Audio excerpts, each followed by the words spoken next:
오늘 창세기 1장 1절부터 5절까지 말씀을 우리가 같이 보도록 하겠습니다. 구약성경 가장 앞에 있는 창세기 1장 1절부터 5절까지. 오늘은 성경 찾는 게 쉬우시죠? 네. 네, 우리 같이 교독하도록 하겠습니다. 제가 한 절 읽고 여러분이 한 절 읽고 교대로 읽도록 하겠습니다. 태초에 하나님이 천지를 창조하셨다.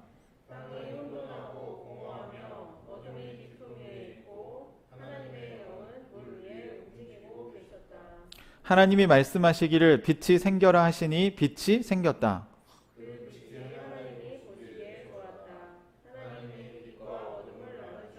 같이 읽을까요? 빛을 낮이라고 하시고 어둠을 밤이라고 하셨다. 저녁이 되고 아침이 되니 하루가 지났다. 아멘. 네. 지난주에 제가 이산가족 이야기를 여러분과 함께 했습니다. 기억하시나요? 해외 입양되신 분들이 나중에 어른이 되면 꼭 하고 싶어 하는 게 있는데, 그게 뭐냐면 본인의 친부모님을 찾는 일이더라고요. 그러니까 왜 사람들은 본인의 그 친부모님을 찾고 싶어 할까? 이유가 뭘까? 이유가 뭘까요? 내가 어떤 사람인지 그 뿌리를 찾고 싶어서 그런 것 같아요. 저는 우리 인간 안에 자신의 정체성, 내가 누구인가에 대해서 알고 싶은 마음이 있는 것 같아요. 특히 내가 그냥 이 세상에 만들어진 게 아니라 부모님에 의해서 내가 만들어졌다는 사실은, 우리는 부모님이 계시니까 또 알고 있기 때문에 더 이상 우리가 그 추적하지 않지만 내가 누구인지 아는 건 되게 중요한 거죠. 그래서 많은 영화와 드라마 또는 사극에 보면 출생의 비밀을 다루는 주제가 굉장히 많습니다. 사실은 너의 부모가 이런 사람이었어. 사실 너는 뭐 장군의 아들이야. 뭐 이런 핏줄에 대한 이야기들 하죠. 그러면서 주인공이 그동안 자기가 누구인지 알지 못하고 지냈다가 갑자기 무슨 각성을 하듯이 자기의 정체성을 확립하고 나서 새로운 삶을 살아가는 모습을 보여주기도 합니다. 작가들은 그것이 한 사람의 인생을 바꿀 만큼 동기부여를 주기에 충분한 개연성이 있다고 본 거죠. 그러면 우리의 질문은, 인간의 질문은 사실 부모님을 아는 것에서 끝나는 게 아니라 우리의 인간의 뿌리는 어디인가? 인간은 언제, 어디서부터 시작된 건가? 또는 이 우주의 기원은 무엇인가? 인간들은 끊임없이 그 문제에 대해서 궁금해하고 있어요.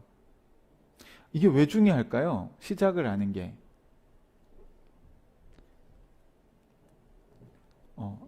어떻게 시작이 됐고 어디서 시작이 됐는지를 알면 우리가 어떻게 살아가야 될지를 알 수 있기 때문입니다.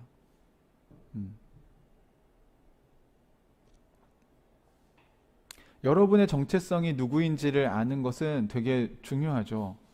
아마 일본 식민지 아래에서 태어난 어떤 아이가 조선인인지 일본인인지 자기의 정체성을 아는 것은 인생이 완전히 바뀔 수 있는 일이 될 거예요. 조선인이라면 당연히 조선의 독립을 위해서 자기의 인생을 바치겠죠. 하지만 일본인이라면 식민지 정복을 하는데 자기의 인생을 바치게 될 것입니다. 이만큼 정체성을 아는 것 되게 중요하고요. 사람이 누구인지를 알아야 내가 어떻게 살아야 될지를 알 수가 있기 때문에 굉장히 중요한 요소이죠. 성경은 여기에 대해서 1장 1절부터 아주 명확하게 이야기를 하고 시작을 합니다. 태초에 하나님이 천지를 창조하셨다. 태초라 하면 in the beginning, 그러니까 세상이 시작될 때 누가? 하나님이 뭘 하셨죠? 네, 천지를 창조하셨다고 얘기를 합니다. 그러니까 우리식 표현은 온 우주를 만드셨다는 얘기죠. 제가 이제 설교 준비를 하면서 이 우주의 기원에 대한 강의와 또 영상들을 좀 봤는데 알고는 있었지만 다시 보니까 와, 우주가 너무 크더라고요. 네. 그 겨울철에 이제 별자리에 보면 오리온이라는 별자리가 있습니다. 가운데 삼태성, 별 3개가 이렇게 보여서 아주 유명한 별자리인데 그 별자리 안에 안드로메다 은하가 있어요. 근데 그 안드로메다 은하가 지금 지구로부터 250만 광년 떨어져 있습니다. 무슨 얘기냐면 그 만약에 안드로메다에 오로라 공주가 살고 있다면 그 오로라 공주의 망원경으로 사진을 찍었을 때 250만 년 전에 오로라 공주의 사진이라는 거죠. 그래서 우리가 이렇게 그 사진을 보고 있을 때 이제 실제로 오로라 공주는 있어요, 없어요? 벌써 250만 년이 지나간 거예요. 이렇게 빛의 속도로 달려도 정말 멀리 있는 그 은하를 우리 보고 있습니다. 그러니까 우주가 얼마나 큰가. 빛의 속도로 250만 광년이 아니라 사실 수백만 수천만 광년이 떨어진 곳이 있어요, 우주에는.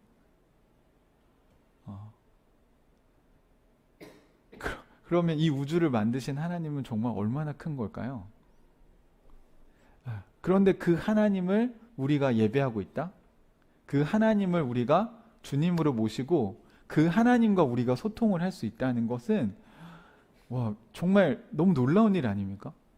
그 우주에 비하면 정말 지구는 얼마나 작으며 지구에 있는 우리는 인간은 얼마나 작은가.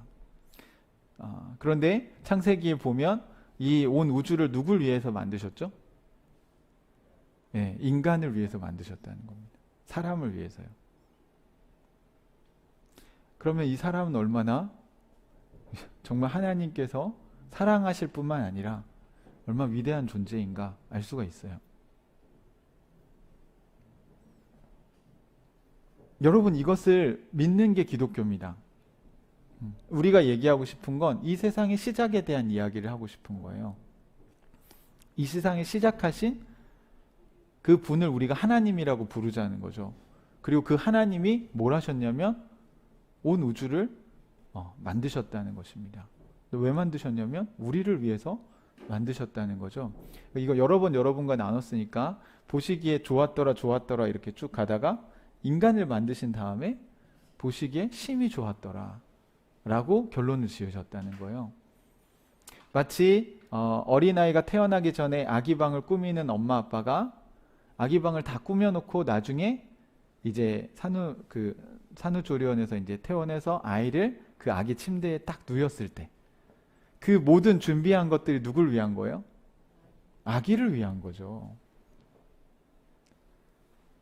그 아기가 이 모든 걸 다 누려야 되잖아요. 그쵸? 여러분, 이 파란 가을 하늘을 보세요. 누구를 위해서 이 파란 하늘을 하나님 만드셨을까요? 네, 여러분을 위해서 만드신, 나를 위해서 만드신 거예요. 이 나무와 숲은 어때요? 넓은 바다는 어떻습니까? 여러분 딱 바다를 보면 기분이 어때요? 쫙 트인 것 같잖아요, 그죠? 근데 이 바다를 누구를 위해서 만드신 거예요? 네, 우리를 위해서 만드셨다는 거예요.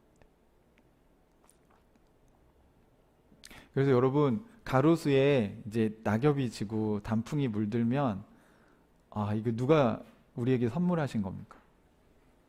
예, 하나님이 여러분을 위해서 여러분의 그 감수성을 풍부하게 하기 위해서 가을을 잘 누리십시오. 네. 이 아름다움을 또 자연의 변화를 여러분들이 풍성하게 잘 누리셨으면 좋겠어요. 그런데 이 하나님이 주신 선물을 인간들이 어떻게 했어요? 네, 깨버렸어요. 왜? 하나님이 주셨다는 걸 모르는 거예요. 마치 엄마 아빠가 공들여서 아이를 위해서 많은 걸 준비했는데 애가 그걸 다 부시고 깨고 망가뜨리고 그런다면 엄마 아빠 마음이 어떨까요? 네. 그게 아마 비싼 거면 비싼 거일수록 부모의 입에서 험한 말이 나갈지도 모릅니다. 하나님은 이 세상의 피조세계가 망가지는 것을 보시면서 얼마나 마음이 아프실까요? 그런데 하나님이 가장 소중하게 만든 인간이 인간을 망가뜨리는 걸 볼 때 하나님 마음이 어떻겠어요?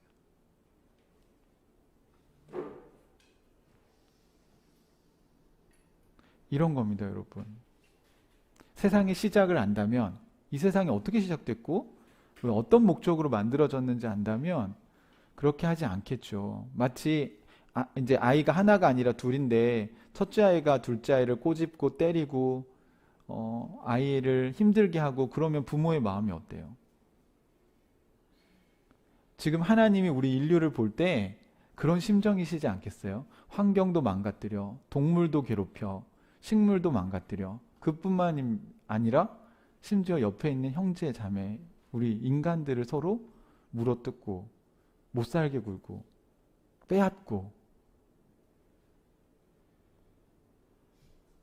그랬기 때문에 시편 기자가 지난번에 우리 살펴본 이 얼마나 아름답고 선한가 라고 얘기한 거예요. 하나님의 관점에서 볼 때 형제와 자매, 인간들이 함께 서로 사랑하고 어울려서 살아가는 모습을 볼 때 너무 감격스러운 거죠. 왜요? 그게 하나님이 이 세상을 만드신 목적이기 때문에 그렇습니다. 사랑하는 형제자매 여러분, 우리는 이 세상이 우연히 시작됐다고 생각하지 않아요. 물질 세계가 우연히 폭발을 일으켜서 됐다고 생각하지 않아요. 폭발도 하나님이 개입하셨다고 생각을 하는 거예요. 그건 뭐 우리가 증명할 수 없는 문제죠. 이거는 종교나 철학에서 다루는 영역이라고 과학자들도 얘기해요. 과학이 다루는 건 그냥 이미 팽창하고 있는 우주를 연구하는 거고, 아마 시작은 물리적으로 볼 때 한 점에서부터 시작을 했을 거다. 왜 폭발이 일어났는지는 그들이 주는 답변은 아니에요. 그리고 빅뱅 이전엔 시간도 없다고 얘기를 해요. 그렇기 때문에 그 이전 시간에 대한 걸 과학에서는 얘기할 수가 없어요. 하지만 여기 논리적 모순이 생기죠. 그 이전을 가정을 해야 되니까. 시간은 빅뱅부터 흘렀지만 그럼 그 전엔 뭐지? 이건 뭐지? 이건 무슨 시간이지? 이제 이런 논리적 모순에 빠질 수밖에 없는데, 이제 그건 제가 볼 때는 우리가 3차원에 갇혀 있기 때문에 우리의 생각이 4차원, 5차원, 6차원의 세계를 상상해 낼 수 없어요. 그건 겸손하게 우리가 인정을 하는 게 맞습니다. 하지만 우리가 믿는 건 뭡니까? 기독교인들이 믿는 건 뭐예요? 하나님이 그것을 시작하셨다는 거예요. 그리고 그 시작에는 어떤 목적이 있더라는 거죠. 성경을 보니까. 그리고 그걸 왜 만드셨나 보니 인간을 위해서 하나님이 이 우주를 만드셨어요. 와, 이거 너무 놀라운 일 아닙니까? 그리고 인간에게 그것을 맡기셨어요. 그런데 인간들은 그거를 잊어버리고 하나님 중심으로 살아가지 않고 하나님 이 세상을 만드셨다고 믿질 않으니까 이제 이 세상을 다 어떻게 합니까? 본인들이 하고 싶은 대로 하는 거죠. 돈 벌어야겠으니까 뭐 나무도 다 자르고, 그다음에 이 사람 마음에 안 들어 그럼 때리고 폭력을 쓰고 본인만 행복하면 되는 그런 존재로 변해버렸죠. 그게 인생의 목적이라고 믿고 살아가고 있지 않아요? 그죠? 그럼 하나님 나라 백성들은 어떤 사람들인가? 하나님 나라 백성들은 이 세상을 시작하신 신이 있구나. 그 신의 의도가 뭐지? 이 세상을 우리에게 다 선물로 주셨네. 그 선물로 주신 거 우리가 잘 누리고 가꾸고 다스려야죠. 이 다스리고 정복한다는 말은 힘으로 찍어 누른다는 표현이 아니라고 말씀드렸잖아요. 그 다스리고 정복당하는 대상이 매니지먼트, 경영하듯이 가장 아름답게 만들어주는 거. 매니저의 역할을 하는 게 인간의 모습이라는 겁니다. 코끼리는 가장 코끼리답게 살 수 있게 만들어주고 강아지들은 가장 강아지답게 살 수 있도록 만들어주는 게 우리의 목표죠. 그래서 사실 그 애완동물들도 잘 생각해 보셔야 될 것 같아요. 개나 고양이가 가장 개답게 사는 거, 가장 고양이답게 살려면 어떻게 하는 게 좋은 걸까?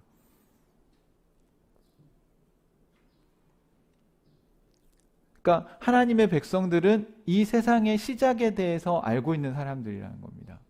여러분 이거 믿으십니까? 여러분 이것을 우리가 믿음의 전제로 갖고 있어야 그 다음 얘기를 할 수 있어요. 그래서 창세기 1장 1절에 이 얘기를 써놓은 겁니다. 영화가 시작될 때 먼저 시대 배경부터 설정하지 않아요? 때는 2050년 뭐 어떤 시대, 지구가 뭐 핵 폭발로 인하여서 폐허가 된 시대, 막 이런 설정을 하고 이야기를 전개하지, 이 설정 자체를 받아들이지 않으면 그 이야기가 전개될 수 있나요?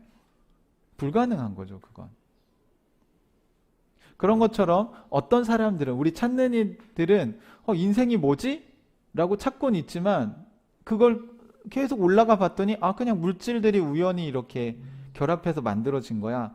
그러네. 그럼 뿌리는 그냥 우연이네. 라고 받아들이면 그냥 우연히 사는 거예요. 인생의 목적이란 게 뭐가 있습니까? 그냥 나만 잘 먹고 잘 살면 되는 거지. 죽으면 끝이죠. 자손 의미 없어요. 뭐 보람 있게 뭘 한다? 이게 무슨 의미가 있어요? 그 보람이라는 게 있다는 건 벌써 뭔가 가치가 있는 일을 한다는 건데 그 가치를 어떻게 매기냐는 거예요. 근데 우리가 실존적으로 볼 때 여러분, 우리가 믿는 사람이든 믿지 않는 사람이든 뭔가 인간은 동물과 다른 뭔가를 추구하고 있는 것 같지 않으세요? 그리고 인간다운 삶과 짐승 같은 삶은 뭔가 다르지 않나요? 그러면 왜 인간은 이렇게 그 인간다운 삶이라는 걸 추구할까? 저는 성경을 보면서 하나님이 우리 인간을 만드셨기 때문에 어쩌면 가장 아름답게 살아가는 인간의 모습이 가장 하나님 나라 백성에게 적절한 모습일 것 같다는 생각이 듭니다. 그러니까 자기 자신도 사랑하고 또 이웃도 사랑할 줄 알고 그러면서 환경과 이 피조 세계도 누리면서 또 동시에 다스릴 줄 알고 그리고 하나님과 소통이 되는, 이게 성경이 말하는 모습이잖아요. 근데 이 세상에서도 가장 우리가 인간다운 사람이라고 할 때 짐승 같은 사람을 인간답다고 얘기할까요? 자기 것만 챙기고 배부르고 남의 거 빼앗고 힘이 세면 막 약육강식, 적자 생존, 나만 살아남으면 돼. 그럼 생존 게임을 하듯이 이렇게 하는 게 과연 인간다운 모습인가? 최근에 오징어 게임이라는 드라마가 엄청나게 인기를 끌고 있는데 아직 못 보셨죠? 예, 저만 본 것 같은데요. 너무 이슈가 돼가지고 도대체 뭔가 하고 제가 이렇게 한 편씩 이렇게 시간 날 때마다 봤는데 결국 그 게임에서도 결국 생존 게임인데 저 스포는 안 하겠습니다. 제가 얘기하고 싶은 거는 거기서도 인간다움과 결국 그냥 살아남기만 하면 되는 건가? 남을 죽이고서라도. 하지만 이 문제인 것 같아요, 결국.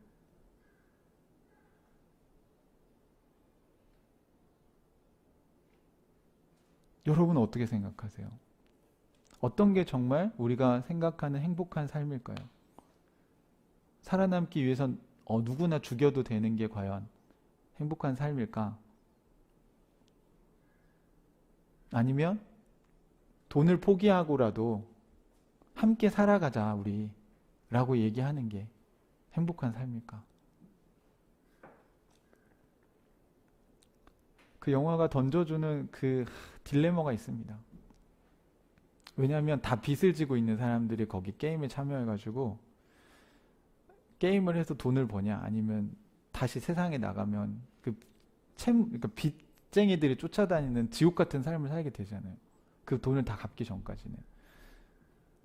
그러니까 이게 나은지 저게 나은지 생각하게 만드는 드라마예요. 아마 그 지점에서 사람들이 공감을 일으킨 건 아닌가 싶습니다. 현실은 정말 지옥 같은 삶은 아닌가? 어떤 게 진짜 평등인가? 거기 가면 게임 안에서는 돈이 있든 없든 힘이 세든 약하든 다 어쨌든 한 표니까 평등한 거니까. 그리고 거기서도 게임은 평등해야 된다 이런 걸 되게 강조해요. 하지만 어떤 게 과연 평등인가? 생각해 볼 수 있는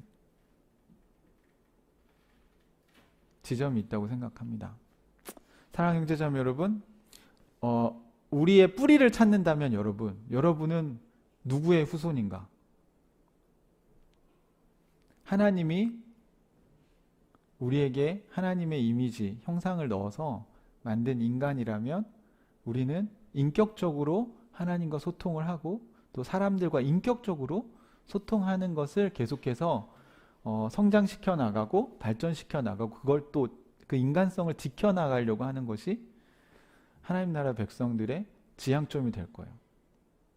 마치 내가 조선인이면 조선의 독립을 위해서 싸우는 게 맞는 것처럼. 근데 이게 맞지 않을 때 우리의 삶에 문제가 생기는 것 같아요. 본인은 조선 사람인데 일본의 앞잡이 노릇을 하게 되면 저는 거기에서 뭔가 갈등이 일어난다고 생각이 듭니다. 정체성과 맞지 않는 삶을 살고 있는 거잖아요. 그래서 오늘날 인간이 동물처럼 살려고 할 때, 짐승 같은 짓을 할 때, 자신의 힘으로 누군가를 억압하고 폭력을 사용할 때, 여러분 이런 얘기예요. 폭력을 쓰면요, 폭력을 쓰는 사람의 인격이 파괴됩니다. 맞는 사람만 다치는 거라고 생각하셨죠? 그렇지 않아요. 거짓말을 하잖아요. 그러면 거짓말을 하는 사람의 인격에 망가져요. 왜요? 그게 하나님이 만드신 인간의 모습이 아니기 때문에 그래요. 오늘 창세기 1장에도 저는 이번에 말씀을 준비하면서 이 부분이 되게 깊이 다가왔어요. 2절에 보니까 땅이 혼돈하고 공허하며 어둠이 깊음 위에 있고 하나님의 영은 물 위에 움직이고 계셨다라는 구절이 있는데, 여기서 여러분 잘 아는 카오스, 케이어스, 혼돈이라는 단어가 여기 나오잖아요. 그러니까 땅이 혼돈하고 공허하고, 그러니까 공허하다는 건 empty, 비어 있었다는 거죠. 그 다음에 어둠이 깊이 있다, 깊은 어둠이 있다라는 표현을 썼어요. 요 세 가지가 사실 인간이 살아가면서 겪는 가장 힘든 상황이 아닌가 싶어요. 여러분, 우리 살아가다 보면 이게 맞나? 저게 맞나? 되게 혼란스러운 때가 있죠. 오늘 우리 찬양에서도 안개가 가리워 있으면 길이 보이지 않아서 되게 위험한 거잖아요. 만약에 낭떠러지 옆을 따라 난 도로를 달리고 있는데 안개가 껴있다고 생각해 보세요. 그럼 어디가 길이고 어디가 낭떠러지인지 구분이 안 되는데, 만약에 길이 이렇게 꺾여져 있는데 모르고 직진을 해버리면 차가 낭떠러지로 떨어지지 않겠습니까? 이렇게 우리의 머릿속이 마치 안개가 꽉 들어찬 것처럼 혼돈스러운 상태에 여러분이 있을 때 얼마나 힘들어요. 그렇죠? 이게 하나님 뜻인가? 아닌가? 내가 원하는 건가? 이게 정말 인간다운 삶인가? 이게 지금 내가 맞게 가고 있나? 하나님을 떠난 인간의 삶에는 이 케이오스, 혼돈이 있다는 것입니다. 혼란스러움이 있어요. 여러분 어떠세요? 지금 또 하나의 주제는 뭡니까? 공허하다는 겁니다. empty, 비어 있다는 거예요. 그러니까 성경의 원리대로 뜨면 하나님이 만드셨는데 그 하나님을 인간이 떠났으니 이 신의 빈자리가 우리 마음 가운데 있다는 거죠. 하나님으로부터 채워져야 될 그 사랑의 빈자리가 있으니까 그 부분이 공허해졌다는 겁니다. 그럼 이 공허함을 인간들이 느끼겠죠. 이 전제가 맞으면 하나님을 떠났으니까 하나님을 떠난 사람들의 하나님의 빈자리가 있어야 되고, 그 하나님의 빈자리를 채워보려고 사람들이 돈이든 또는 쾌락이든 또는 명예든 또 성공이든 또 사람들의 인정이든 뭔가로 채워보려고, 그게 문화든 예술이든 뭐 보드게임이든 뭐 채워보려고 애를 쓰고 있잖아요. 여러분 근데 어떠세요? 채워지나요?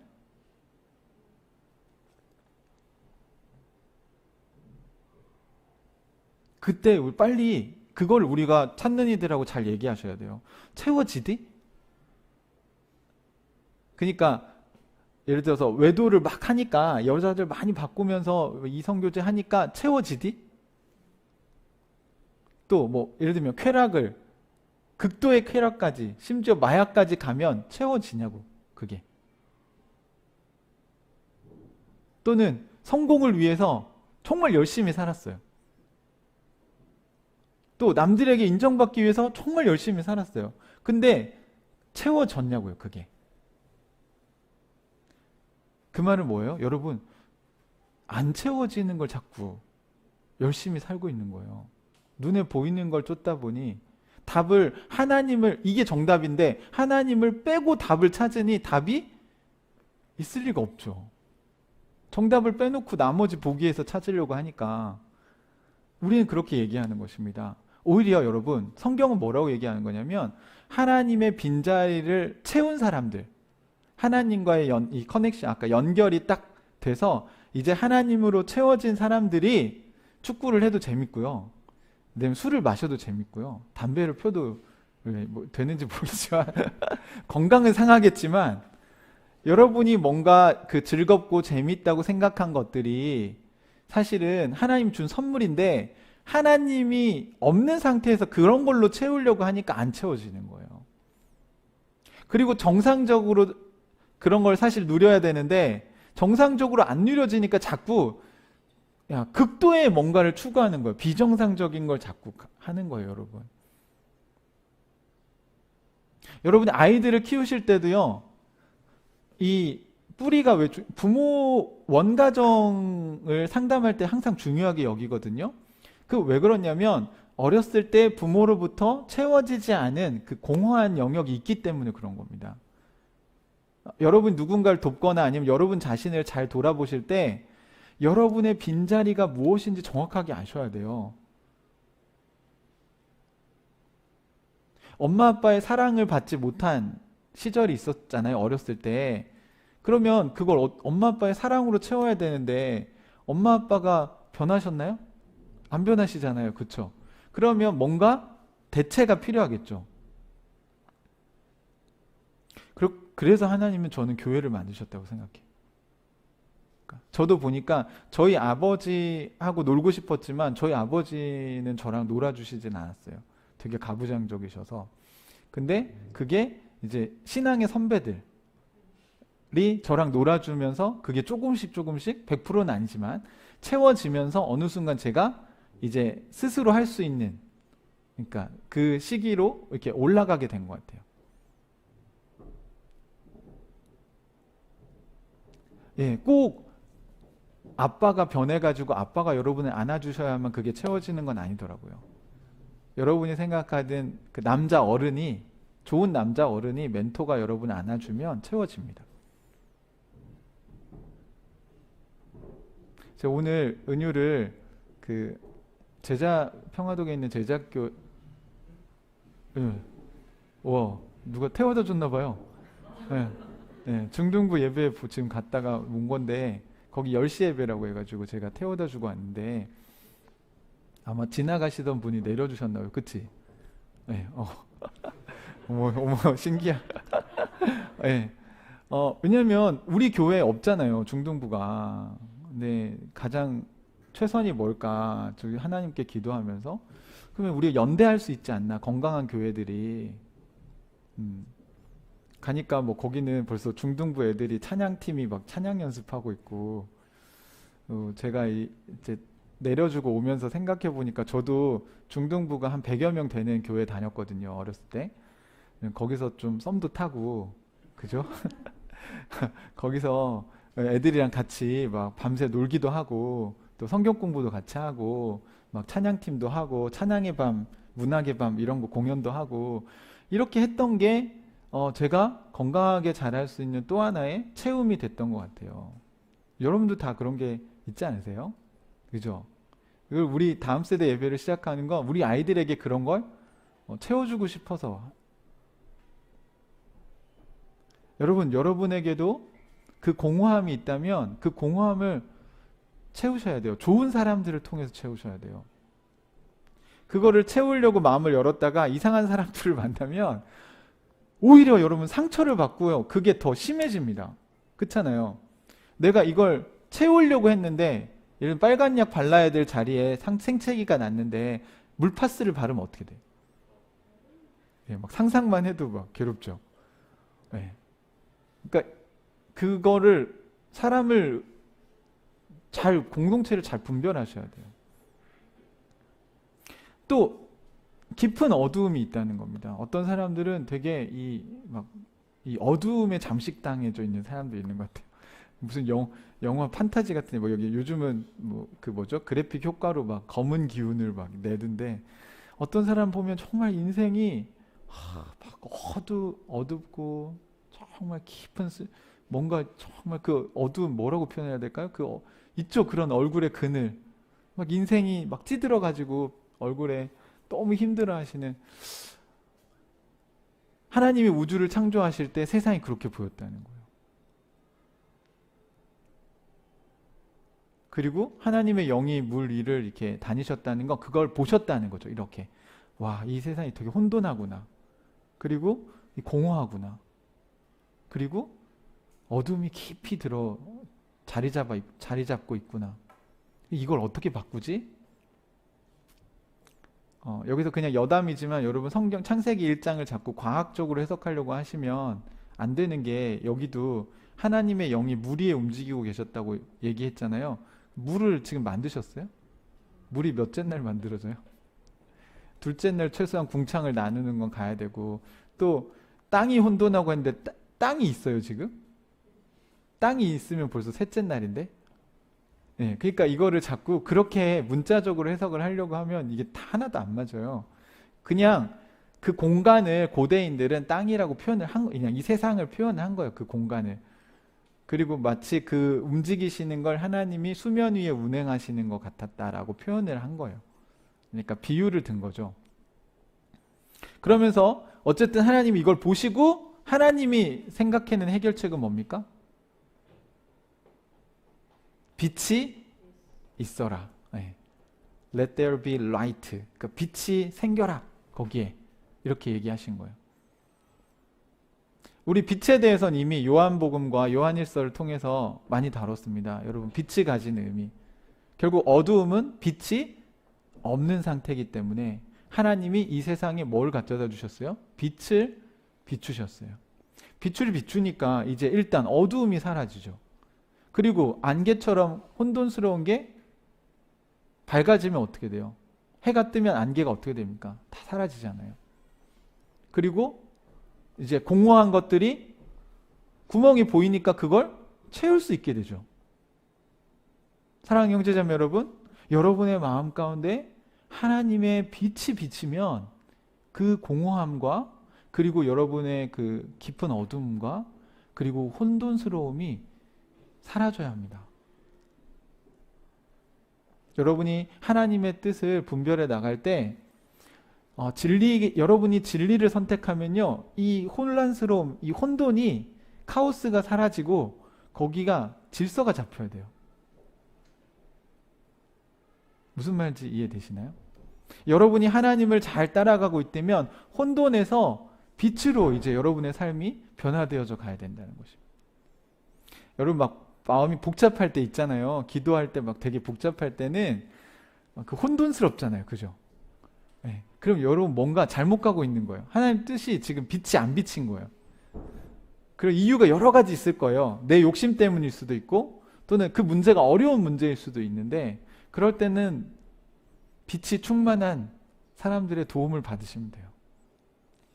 그러니까 공동체가 참 소중한 게 뭐냐면, 우리 전구가 항상 밝게 빛날 수는 없는데 빛이 이렇게 밝을 때도 있고 좀 약간 이 뭡니까 밝기가 줄어들 때도 있는 것 같거든요. 근데 꺼지진 않는 것 같아요. 그러면 이제 제 밝기가 줄어들면 잘 어두워서 안 보이게 되잖아요, 주변이. 그러면 밝게 빛나는 사람을 데려다가 옆에다가 이렇게 놓으면 제 주변도 밝아져요. 근데 보니까 공동체가 제가 어두워지면 어떤 사람이 밝고 또 어떤 사람이 좀 줄어들면 제가 밝고, 그래서 같이 모이면 항상 밝게 될 수 있는, 그러니까 주일 예배가 그래서 중요한 겁니다, 여러분. 여기 오면 왜 우리가 밝아집니까? 내가 좀 어두워졌어도 여기 밝은 사람들이 있거든요. 같이 기도하면 왜 기도가 잘 돼요? 내가 좀 힘들어도 기도가 지금 잘 되고 있는 사람이 있기 때문에. 여러분은 혼란스럽지만 원래 훈수 두른 사람은 더 명확하게 보이거든요. 그러니까 그 두고 있는 사람은 안 보이는 게 옆에 있는 사람은 다 보이잖아요. 왜? 객관적으로 보기 때문에. 왜 그게 안 보여? 이렇게 되는 거죠. 그러니까 공동체인 지체들에게 물어보면 그게 다 보여요, 여러분. 여러분만 안 보이는 거예요. 사랑하는 형제자매 여러분, 혼란 가운데서 여러분이 그 빛을 발견하시길 바랍니다. 그러니까 기독교 신앙은 되게 심플한 거예요, 여러분. 그냥 빛이 비치면 이게 여긴 구덩이구나. 여긴 피해가야 되겠네. 여긴 낭떠러지네. 안개가 걷히고 내가 가야 될 길이 보이고 뭐가 비어 있는지 알게 되고 그럼 이걸로 채워야 되겠네. 이렇게 되는 거예요.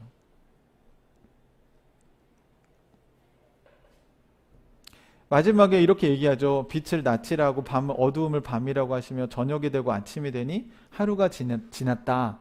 이렇게 이제 오늘 본문이 끝나는데 이것도 문제죠. 해가 아직 넷째 날에 만들어지는데 지금 하루가 어떻게 지납니까? 지구가 자전을 해야 하루가 지나가죠. 그러니까 이런 뜻이 아니라 고대인들의 생각에선 뭐예요? 저녁이 되고 다시 원래 어두움 가운데였는데 해가 되면 어떻게? 아침이 되니 하루가 지나갔다고 얘기합니다. 여러분 우리에게는 항상 밤이 다가오고요. 그 다음에 아침이 다가옵니다. 여러분의 삶이 지금 밤에 들어가 있다면 빨리 빛을 비추셔요. 매일 아침 여러분 해가 떠오를 때 이 창세기 1장을 기억하셔야 됩니다. 하나님은 오늘도 우리에게 빛을 비추고 계시는구나. 매일매일 반복되는 새로운 시작. 여러분 우리 다시 일어나면 돼요. 자꾸 과거에 너무 매이지 마십시오. 다시 일어나서 가면 됩니다. 그리고 또 넘어질 수도 있어요. 그럼 어떻게 할까요? 그냥 울고 있을까요? 네, 아프면 좀 울고 있어도 돼요. 하지만 다시 일어나서 걸어가야 그 길은 끝나는 겁니다. 사랑하는 형제자매 여러분, 용기를 내십시오. 이렇게 보세요. 지금 빛이 찬란하게 이 낮을 비추고 있잖아요. 하나님이 여러분의 인생도 이렇게 비추고 있습니다. 혼돈에서 또 공허함에서 깊은 어둠에서 이걸 어떻게 해결해야 될까? 답을 여러분 만약 저에게 묻는다면 저는 명확하게 말씀드릴 수 있어요. 하나님의 빛 가운데 들어가면 됩니다. 저라고 이게 항상 잘 보이겠어요? 저라고 공허할 때가 없겠어요? 그럴 때 저도 도움을 요청해요. 나를 위해서 좀 기도해줘요. 나랑 같이 차 한잔 마셔줘요. 나랑 같이 좀 놀아줘요. 이렇게 얘기할 수 있는 사람들이 우리의 공동체인 거죠. 사랑하는 형제자매 여러분, 매일 반복되는 일상 속에서 저는 하나님의 창조의 기억을 꼭 여러분이 되새기셨으면 좋겠습니다. 오늘 또 새로운 하루가 시작된다. 그래, 오늘은 조금 한 걸음 더 하나님의 빛 가운데 나아가 보자. 이미 시작했고 아직 완성되지 않았지만 우리는 그 과정을 걸어가고 있습니다. 사랑하는 형제자매 여러분, 우리는 창조주 하나님의 자녀들입니다. 아침이 되고 저녁이 되고 이 일상의 반복 속에서 우리는 어두움 가운데 빛을 만들어내신 하나님을 꼭 기억하셨으면 좋겠습니다. 매일매일 일상을 새로운 시작으로 만들어내는 그런 희망을 노래하는 우리 하늘가족 식구들이 되기를 주님의 이름으로 축복합니다. 네, 같이 기도하겠습니다. 여러분 매일 반복되는 일상을 너무 지겨워하지 마세요. 하나님은 매일 새로운 시작을 우리에게 알려주시는 겁니다. 밤이 되면 다시 해가 떠오르는, 밤에는 우리를 쉬게 하시고 해가 떠오르면 다시 우리가 새로운 삶을 살게 도와주시는 것입니다. 여러분 이 하루하루의 일상에 낮과 밤이 바뀌는 걸 보시면서 하나님 나에게도 지금도 계속해서 빛을 비추어주고 계시는구나. 우리의 마음을 좀 열고 여러분 그 빛을 마음껏 받아들이셨으면 좋겠어요. 이 아름다운 가을날 자연을 보시면서 하나님으로 여러분 안을 채우셨으면 좋겠습니다. 또한 우리 사랑하는 형제자매들의 마음 가운데도 이 창조의 빛이 임하도록 기도했으면 좋겠고, 여러분 주변에 아직도 공허하고 어둡고 또 혼란스러움 가운데 살아가는, 혼돈 속에 살아가는 찾는 이들에게도 이런 진리의 빛이 비추어지도록 기도했으면 좋겠어요. 우리 시간에 하나님께서 주신 은혜들을 함께 기도로 하나님께 아뢰는 시간 갖겠습니다. 같이 기도합시다.